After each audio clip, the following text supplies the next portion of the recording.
नमस्कार। Oxygen rich plant की श्रेणी में यह पौधा आता है डमकेन या डफनबेकिया। इस प्लांट को घर के अंदर या घर के बाहर कहीं पर भी रखा जाता है।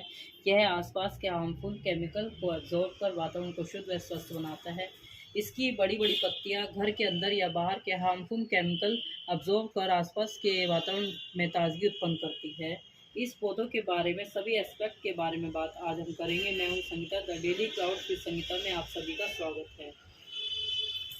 नाम के बारे में सबसे पहले इस पौधे का नाम डमकेन क्यों रखा गया है, ये प्रश्न आता है। इसका वास्तविक नाम, ओरिजिनल नाम तो डफनबेकिया है, लेकिन इसका कॉमन नेम डमकेन है। एक्चुअली में ये प्लांट थोड़ा टॉक्सिक होता है।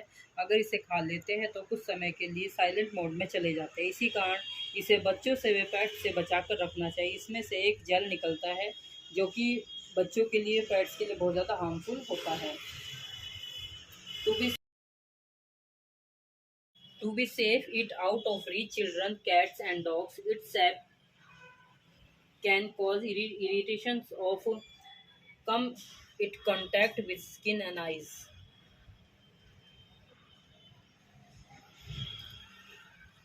अब हम बात करते हैं इसकी वैरायटीज़ के बारे में। Variegations of leaves might be basic, structure of plant remain same. इसकी पत्ती भी की शेप डिफरेंट होगी, किंतु इसकी स्टेम को देखकर आप पहचान सकते हैं कि डफनबेकिया है, क्योंकि इसकी स्टेम में छोटे छोटे रिंग्स होते हैं, जिससे आप इसका पता लगा सकते हैं कि डफनबेकिया है।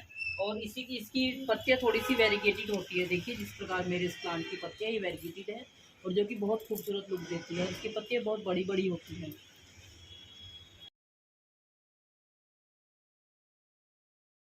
राइट प्लेस टू कीप, रखने का सही स्थान। Indoor as well as outdoor, घर के अंदर रखना है, घर के बाहर। इसको आउटडोर या इंडोर कहीं पर भी रख सकते हैं।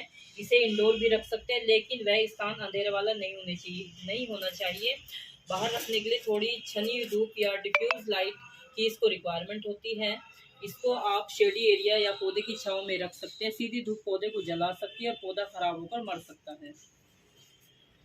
करते हैं इसके लिए किस प्रकार की मिट्टी की रिक्वायरमेंट होती है, इसकी मिट्टी कैसी होनी चाहिए। इसका soil mix well drainage mix soil, मिट्टी जो है हमारी वेल ड्रेन होनी चाहिए, ज़्यादा नमी वाली मिट्टी नहीं होनी चाहिए। इसकी सॉइल मिक्स में हम 40% सैंड मिलाएंगे, 10% बजरी मिलाएंगे, 10% कंपोस्ट या काउडंग का यूज़ करेंगे, तो 30% गार्डन सॉइल मिलाकर एक बेस्ट मिक्सचर हम सॉइल का बना सकते हैं, जो कि इसके लिए बेस्ट सॉइल कहलाती है।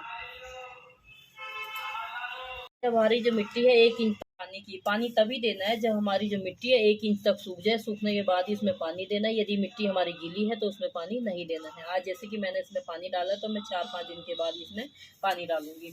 मिट्टी की सतह सूखी हो तभी डालना है। गमले की मिट्टी वेल ड्रेन होनी चाहिए और होल को भी ठीक रखना है, और इसमें पानी ठहरना नहीं चाहिए, वरना पौधा मर सकता है या पत्तियाँ पीली पड़कर खराब हो सकती है, वह झड़ने लग जाती है, वह पौधे की खूबसूरती भी धीरे धीरे करके ख़त्म होने लग जाती है। यदि इसका ड्रेनेज सिस्टम या ड्रेनेज होल ठीक नहीं होता है तो उसको ड्रेनेज होल को प्रॉपर ठीक बनाइए।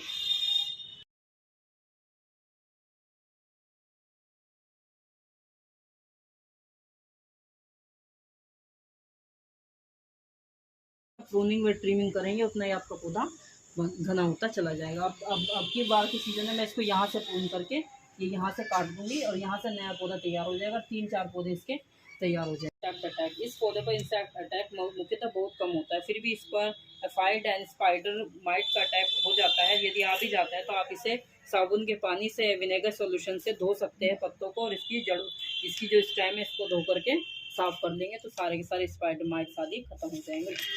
बिल्कुल आपका पौधा इंसेक्ट मुक्त हो जाएगा। अब आते हैं अगले पॉइंट के ऊपर। इम्पोर्टेंट पॉइंट, एक हमारा तो ह्यूमिडिटी, एक होता है रोटेशन। रखिए तो ये पौधों से नमी एब्जॉर्ब करता रहता है, समय समय पर स्प्रे करता रहे, पौधा हेल्दी व बुशी बना रहता है। ह्यूमिडिटी इसको बहुत ही ज़्यादा पसंद होती है। अब दूसरा पॉइंट के बारे में बात करते हैं, रोटेशन। पौधों को समय समय पर घुमाते रहे।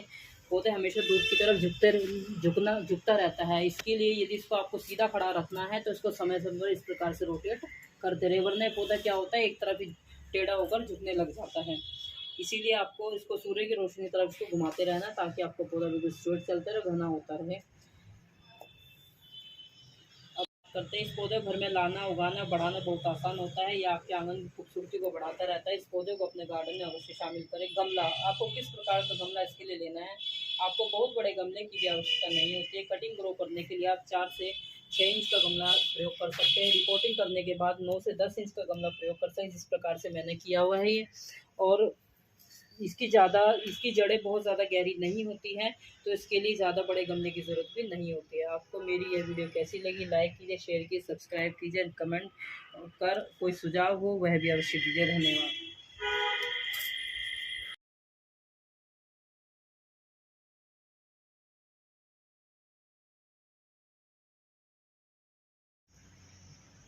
खा खाद इसको कब देना है, फर्टिलाइज़र कितनी बार देना है, खाद की रिक्वायरमेंट बहुत कम होती है, ना के बराबर। साल में सिर्फ 2 बार इसे आप टी कंपोस्ट दीजिए और टी कंपोस्ट से इसको धो दीजिए। यह बेस्ट तरीका है ताकि पत्तियों की चमक व खूबसूरती बनी रहे। ज़्यादा खाद की इसकी ज़रूरत नहीं होती है।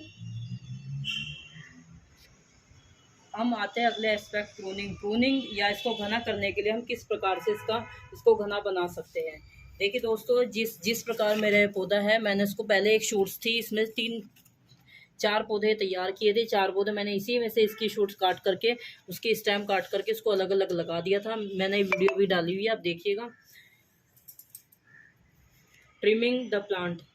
अब बात करते हैं पौधों को घना कैसे करना है। वैसे तो इसकी पत्तियां मौसम के अनुसार गिरने लगती है, आपको तब इसकी हार्ड प्रूनिंग करनी है। इसकी जो स्टेम की रिंग्स है, यहाँ से काटना है। वह छोटी स्टेम की जो रिंग्स है, ये जो स्टेम्स होती है, स्टेम्स की रिंग इतने थे 3-3 इंच या 4-4 इंच की आपको ये कटिंग लेनी है, और कटिंग लेकर के आपको मिट्टी में दबा देनी है।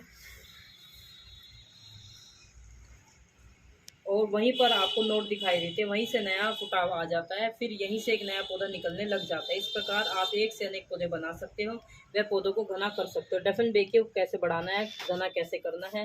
मेरी पिछली वीडियो में आप अवश्य देखिए, आपको पूरी जानकारी इस वीडियो में प्राप्त होगी। देखिए दोस्तों, मैं आपको इम्पोर्टेंट चीज़ आपको दिखाने जा रही हूँ। ये देखिए, मैंने ये प्लांट ग्रो किया था पिछले साल, नहीं ये किया था मैंने अगस्त, ये नवंबर दिसंबर में किया था पिछले साल। देखिए ये यहाँ से कटिंग में ग्रो की थी इसकी, ये पूरी, और ये नया पौधा यहाँ से फूटने लगे। इसकी पत्ती ग्रोथ देखिए कितनी अच्छी ग्रोथ है। इस प्रकार से जितनी आप इसकी ट्रिमिंग करोगे, जितना इसको कटिंग करके आप अलग लगाते जाओगे, उतना ही आपके नए पौधे तैयार होते जाएंगे। ज़्यादा से ज़्यादा पौधे आपको प्राप्त होते रहेंगे, और पौधा भी आपका घना होता चला जाएगा। और यदि आप इसकी ट्रिमिंग नहीं करते हो या प्रूनिंग नहीं करते हो, यदि आप इसकी ट्रिमिंग और प्रूनिंग नहीं करते, देखिए जिस प्रकार ये पौधा है, ये पौधा मेरा ऐसे के ऐसे, इसकी मैंने ट्रिमिंग या प्रूनिंग नहीं की थी, तो ये पौधा ऐसे लंबा लंबा होकर बढ़ता रहता है। बस इसकी पत्तियों की जो ग्रोथ है वो भी बहुत ज़्यादा कम रहती है, इसीलिए प्रूनिंग करना बहुत ज़्यादा